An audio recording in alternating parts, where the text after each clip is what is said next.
Hello दोस्तों। आज मैं आपके बीच फिर एक नई स्टोरी के साथ उपस्थित हुआ हूँ। यह स्टोरी है, आज का शीर्षक प्यासी रूह। रात में करीब 2:30 बज रहे थे। नाई नाइट शिफ्ट करने के बाद मैं पैदल ऑफिस से घर की ओर लौट रहा था।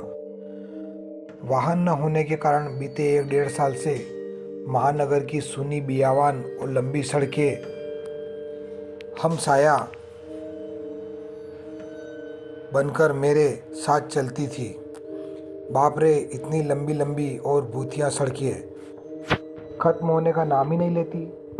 बस चलती रहती, चलती रहती, चलती रहती, रुकने का नाम ही नहीं लेती। कहीं ऐसा घनघोर अंधेरा कि पैर कहाँ पड़ जाते पता ही नहीं चलता। तो कभी खंभों की लाइटों के फूटते सफ़ेद झिल मिलाते प्रकाश में नहाती हुई सड़कों की खूबसूरती देखते ही बनती थी। रोजाना का रूटीन होने के कारण अब इन सुनी और अंधेरी सड़कों से डर नहीं लगता। इन्हीं सुनी और बियावान रास्तों पर दिन भर इतना हेवी ट्रैफिक और चहल पहल रहती है कि एक कदम पैदल चलना भी दुर्भर हो जाए। मई की बेरहमी गर्मी, माथे से छूता पसीना, और ऐसे में अचानक हल्की हल्की ठंडी चलने लगे। माथे से पसीने से टकराती हुई ठंडी हवा कितनी शीतलता प्रदान करती हैं। ऐसे में कौन बेवकूफ़ होगा जिसका मन गुनगुनाना को नहीं चाहेगा। गुनगुनाते हुए मैं आगे बढ़ ही रहा था कि अचानक आंखें एक जगह पर आकर ठिठक गई। सड़क किनारे एक सभ्य सी अधेड़ महिला खड़ी दिखाई दी। करीब 100-125 फीट की दूरी रही होगी। कंधे पर छोटा सा बैग लटका था। वहीं पैरों के पास ही एक ब्रीफकेस जमीन पर रखा दिखाई दिया। सफ़ेद प्रिंट वाली साड़ी से जिस करीने से उसने अपना सिर ढक रहा था, उससे तो वह किसी भले ही घर की गृहिणी लग रही थी।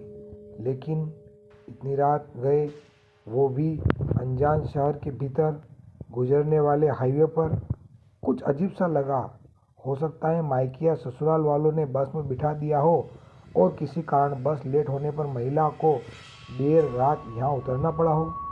शायद उसका घर यहीं कहीं आसपास हो, या फिर शायद सवारी ऑटो या रिक्शे का इंतज़ार कर रही हो। लेकिन इतनी रात गए रिक्शा कहाँ मिलेगा। शायद घर का कोई परिजन गाड़ी लेकर आ रहा होगा। शायद शायद शायद सोचते हुए मैं बहुत करीब आ गया। नज़रों से नज़रें टकराई, मगर वो जरा भी नहीं झेपी। मेरी आंखों में बराबर देखती रही।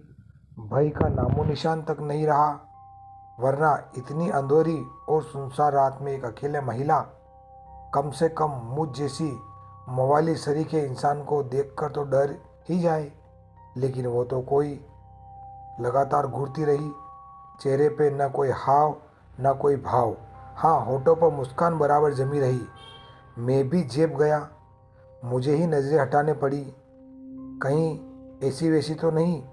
फिर एकदम से सिर झटक दिया। होगी कोई, मुझे क्या लेना देना। मैं तेजी से कदम बढ़ाता हुआ अनजान महिला को क्रॉस कर गया।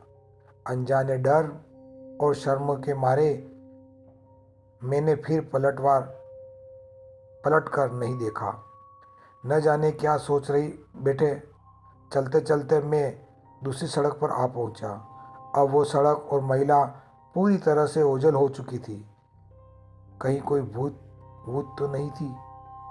थोड़ी देर पहले भला लगने वाला रास्ता अब भयभीत करने लगा। मैं जल्द जल्द अपने घर पहुंच जाना चाहता था। इसी तारतम्य में चाल में गजब की तेजी आ गई और बड़े बड़े डग भरने लगा। करीब 1.25 किलोमीटर चला था कि अचानक मुंह से चीख से निकल गई। वो महिला करीब 100 गज दूर उसके सामने सड़क किनारे ठीक उसी ढंग से खड़ी थी। कंधे पर बैग, जमीन पर ब्रीफकेस। अब कब यहाँ आ गई। एक ही रास्ता तो है। न कोई गाड़ी निकली, न ही वह पैदल दौड़ती हुई मुझसे आगे निकली। मेरा पूरी शरीर डर के मारे से पसीने से तरबतर हो गया। लगा कि आज की रात आखिरी रात है। वो भूतिया औरत कुछ देर में मुझे चबा चबा कर खा जाएगी। मैं बेतहाशा भागा, इतनी तेजी कि पता ही नहीं चला कि वो औरत कब पीछे रह गई। भागता रहा और सीधे घर आकर ही रुका। सांसें दोगुनी सी चल रही थी। घर के बाहर कुछ पल खड़ा रहा, अपनी सांसों को कंट्रोल किया। अगले दिन शाम करीब 5 बजे ऑफिस पहुंच गया। एक बुजुर्ग कर्मचारी को रात का सारा घटनाक्रम सुना डाला। हंसते हुए बोले, नूर चच्चा, अरे कहीं बूचड़ खाने के पास की बात नहीं कर रहा?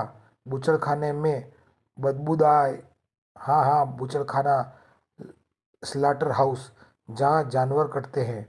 बेटा, वो सड़क बहुत खतरनाक है। बहुत हादसे होते हैं वहाँ। तेज रफ्तार बड़ी गाड़ियों से बहुत सारे लोगों को कुचला है। सुना है कि कई साल बस का इंतजार कर रही एक औरत को भी एक ट्रक ने रोक डाला था। तुझे ही नहीं, बहुत सारे लोगों को दिख चुकी है। लेकिन बेटा, भली औरत की रूह लगती है, कभी किसी को नुकसान नहीं पहुंचाती। मैं हैरान था, परेशान भी। अब कैसे निकलूंगा उस रास्ते से रात में पैदल? और एक आत्मा औरत की रूह से आमना सामना हुआ मेरा, वो भी भली औरत की रूह से। दोस्तों, आज की मेरी यह स्टोरी आपको कैसी लगी है? यदि अच्छी लगी हो तो मेरे चैनल को सब्सक्राइब करें, स्टोरी को लाइक करें, कमेंट करें। एक नई स्टोरी के साथ कल फिर आपके बीच में उपस्थित होऊंगा। तब तक के लिए गुड नाइट, बाय बाय।